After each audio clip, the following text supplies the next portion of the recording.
Isa na lang sa apat na tumalon sa rumaragasang ilog sa Bulacan ang hinahanap. Ang dalawa sa kanila nahanap sa bayan ng Marilao. 15 kilometro ang layo mula sa ilog kung saan sila naligo. May report si Oscar Oida.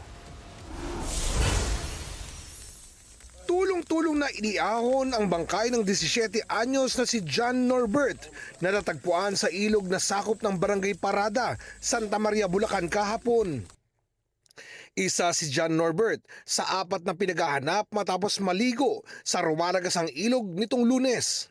Sakto naman po yung bangkay na nakita natin. Meron din pong suot talaga na bracelet na itim na mayroon cross at burst. So yun po, na-confirm naman po nung magulang na anak po nila yung bangkay. Allegedly, gustong maligo or tatawid daw po sa ilog. Kaya kanya lang po, malakas na po yung current. Kaya tinangay na din po itong si John Norbert. Sinusubukan pa namin makuha ng pahayag ang mga magulang ni John Norbert. Kaninang umaga, dalawa pang bangkay ang natagpuan sa ilog na bahagi ng barangay Nagbalon sa bayan ng Marilao, Bulacan. May 15 kilometrong layo yan mula sa lugar kung saan huling nakita ang mga binatilyo sa bayan ng San Jose del Monte. Ituro sa kanila daw ng mangingisda na merong nakalutang doon. Kaya nakuha nila. Wala, bloated na siya. Kinilala ang dalawang biktima na sina Ron Jean Justin Alceso, 13 anyos at taga San Jose del Monte, at Ryzen Carl de los Reyes, 13 anyos na mula naman sa Caloocan City. Ayoko makita yung kalagayan niya. Lalo yung nakita ko yung palatandaan na gusto kong expect. Kasi kanina hindi ko pa siya kiniklaim na akin. Ayoko pa kasi nag-hope pa ako. Naligtas pa siya. Lalo na may isa pang bata na hindi nakikita.